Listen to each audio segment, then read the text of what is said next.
Aitah for refusing to tell my mom who told me her husband isn't my dad. I never thought my family was perfect, but I always believed it was real. You know those people who say, family is everything. That was me until 3 weeks ago, when a single message blew my entire life apart. It was an anonymous DM. No name, no profile picture. Just one sentence. You should ask your mom why your last name doesn't match your real father's. At first, I laughed. Who sends something like that? A troll, I thought. But the thing is, my last name does match my dad's. Or at least, it's supposed to. But suddenly, I couldn't shake the thought. What if it didn't? So I did what no one should ever do. I started digging. I went through old documents, photo albums, family boxes that hadn't been touched in years. And then I found a hospital wristband from the day I was born. It had my mom's name, and a last name for the father that wasn't my dad's. It didn't take long for the panic to settle in. The birth certificate was a copy, not an original. I didn't even know where the original was. Every conversation I'd had with my mom started replaying in my head the way she got defensive. When I asked about old family photos, how she always shut down questions about her wild years. I confronted her 2 days later. My hands were shaking so bad I nearly dropped the wristband on the kitchen table. She froze when she saw it. For a full minute, she didn't say a word. Then, softly, she whispered, "Who told you? Not what are you talking about? Not where did you find that? Just, who told you?" That's when I knew. The truth wasn't new to her. She had been hiding it. I told her I wasn't ready to say who it was, that it didn't matter, what mattered was the truth. But she refused to speak until I told her the name. She said she deserved to know who betrayed her. She cried, begged, screamed, even accused me of making it up. Then she called my dad,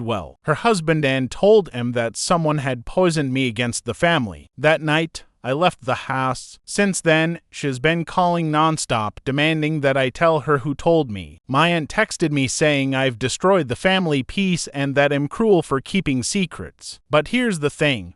I didn't ask for this secret. It was given to me. I never wanted to be the one to tear open old wounds, but now I can't unsee the truth. And honestly, I don't even trust her enough to tell her where I learned it. I've spent nights awake thinking about what it means. If my dad isn't really my dad, then who is? And why did she lie for so long? Was it to protect me or herself? The worst part is, I keep replaying the look in her eyes when she realized I knew. It wasn't guilt. It was fear. Fear that I'd expose her. A few days later, I found out through my cousin, who's always been kind of a gossip, that she might have had an affair when she was 20 with a man who later moved to another country. Apparently, some relatives knew, but they all agreed to never mention it again. So now I'm the one holding the truth that generations buried. And everyone expects me to keep quiet or confess to my mom who told me. Like I'm some kind of traitor. My dad hasn't called me once since it happened. I don't know if he knows or if he's pretending not to. Either way, it hurts. Last week, my mom showed up at my apartment. She looked tired, older. She asked again who told me. I told her I wasn't going to say, that it didn't matter anymore. She started crying, saying I was turning into a stranger. I told her the same thing she told me all my life. Some things are better left unsaid. She slapped me. I haven't seen her since. Now the whole family thinks I'm the villain for keeping secrets. But in my mind, she's the one who lied for decades, not me. Still, a part of me feels guilty, like I've broken something sacred by refusing to tell her. Was I supposed to protect the secret or the truth? So Reddit, am I the asshole for refusing to tell my mom who told me her husband isn't my dad? Part E, the man who looked like me. It had been 3 weeks since my mom stormed out of my apartment, leaving behind nothing but the echo of her words, "You're turning into a stranger." I tried to move on, go to work, see my friends, pretend like my world hadn't fallen apart. But something about the silence ate away at me. My dad, or the man I'd called dad for 28 years, still hadn't reached out. Every night I'd stare at my phone, waiting for a text that never came. Then, one evening, I got a message, not from M, but from a number I didn't recognize. "You don't know me, but I think we should talk. It's about your mother and you." The name on the contact made my stomach drop. Mark A. The same last name that had been printed on the faded hospital wristband from my birth. I don't remember typing the reply. My fingers just moved on their own. "Who are you?" He wrote back almost immediately.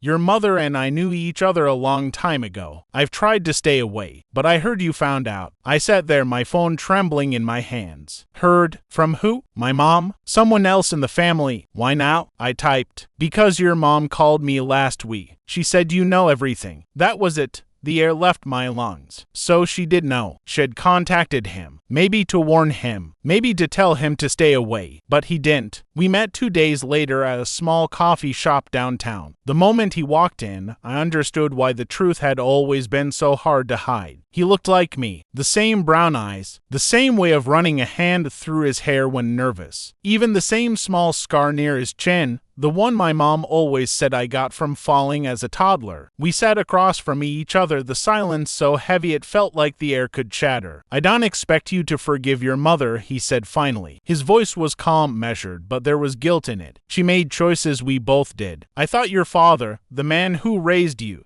deserved the truth, but she begged me not to tell him, said it would destroy everything. Did you ever try? I asked. He shook his head slowly. I wanted to, but by the time I got the courage, she was already pregnant again with your sister, and your father had accepted her back. She said telling him would ruin her family, and I let it go. I didn't realize I was crying until he handed me a napkin. I never wanted to be a ghost, he said softly, but she wanted it that way. I left the cough feeling hollow. My mother's betrayal had reached farther than I ever imagined. Not only had she lied to my father, she'd erased an entire person from my life. That night, I got another text, this time from my dad. We need to talk. Tomorrow. Just us. Part E. The dinner table confession. I went to my parents' house the next evening. The place felt smaller somehow, darker. My dad sat at the table, his face lined, tired. My mom wasn't there. He didn't waste time. I know, he said. My chest tightened. She told me everything. Apparently, after I refused to name who told me, my mom broke down and confessed to him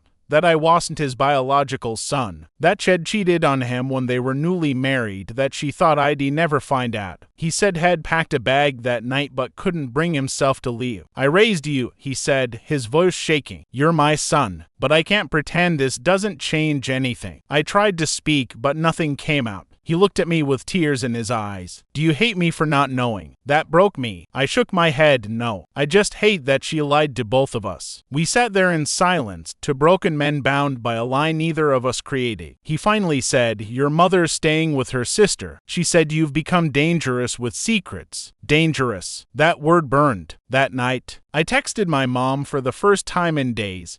You don't get to call me dangerous for learning the truth. She didn't respond. Part of the family meeting a week later, my aunt, the same one who accused me of ruining the family, organized a so-called family meeting. She said we needed to clear the air. It was chaos. My mom sobbed, claiming she'd only wanted to protect me. My dad sat stone-faced. My sister yelled that I'd destroyed everything because I couldn't keep my mouth shut. Finally, I stood up and said, you're all mad at me for knowing, but none of you are mad at her for lying for nearly 30 years. Silence. Then my mom said something you'll never forget. Sometimes lies are what hold a family together. I stared at her, horrified. No, I said quietly. They're what destroy it. I left before anyone could answer. Part V. The aftermath. It's been 3 months since that day. My mom and dad are separated now. She still tries to call, but I can't bring myself to pick up. My dad started therapy. He said has trying to make peace with the version of life he thought he had. As for Mark, my biological father, has been patient. We talk sometimes, and not ready to call him dad, but am not pushing him away either. I found out that had written letters to me when I was younger. My mom intercepted them, kept them hidden in a box under her bed. I've read every one. The ink is faded, but his words are careful, loving, full of longing. If you ever read this, know that I loved you enough to stay away. That line haunts me. I don't know who the villain really is anymore.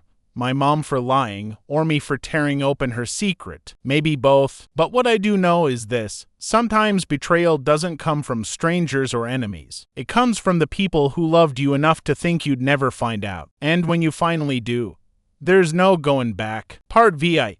The choice between two families. It had been another 2 months since the family meeting. 2 months of silence, of unanswered calls and unopened messages. I thought I could finally breathe, but life rarely lets you exhale when betrayal is involved. One evening, Mark, my biological father, call. His voice was low, hesitant. Your mother she's reached out to me. My stomach dropped. I had dreaded this moment. Why? I asked. She wants me to come see her. She says she made a mistake and wants to reconcile with all of us. She wants to rebuild the family. She says it's not too late. Not too late. Those words were venom disguised as hope. And you're considering it? I asked. I don't know. He admitted. I love you, but I don't want to be manipulated. Exactly. That was my fear too. The unexpected visit 3 days later, my mother showed up at my apartment. She didn't knock. She just let herself in as if she owned the place. Her eyes were wide, frantic, and there was a letter in her hand. I need you to read this, she said. It's from Mark. He wants to come see us. I took the letter reluctantly. Inside, in shaky handwriting, Mark had written,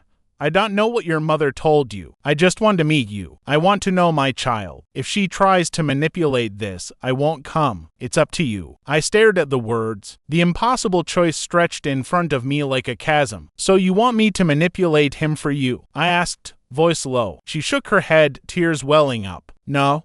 I just want us to be a family again. But it was clear. Her words were a trap. She wanted to control the narrative, to rewrite history and keep the power she had wielded for 30 years. The confrontation that night, I called Mark. I told him everything, the intercepted letters, the lies, the decades of silence. He listened quietly, letting my words hit him like stones. Do you want me to come? I asked. I want to meet you, he said finally, but not her. Not if she's going to twist this. I don't want to step into a web of manipulation. It was the first time I'd felt real relief, knowing someone else understood the stakes. The dinner that changed everything. Mark and I met at a small, quiet restaurant downtown. The waiter led us to a corner table, away from prying eyes. When he arrived, he froze. He looked like me, but older, haunted, and full of grief I couldn't even begin to understand. You're exactly like her described me, he said, half smiling, which is terrifying and comforting at the same time. We talked for hours. About everything. About my childhood, my mother's lies, my dad, my sister. About his life in another country, the mistakes had made, the years had watched from afar. And then he said the words I'd been waiting for.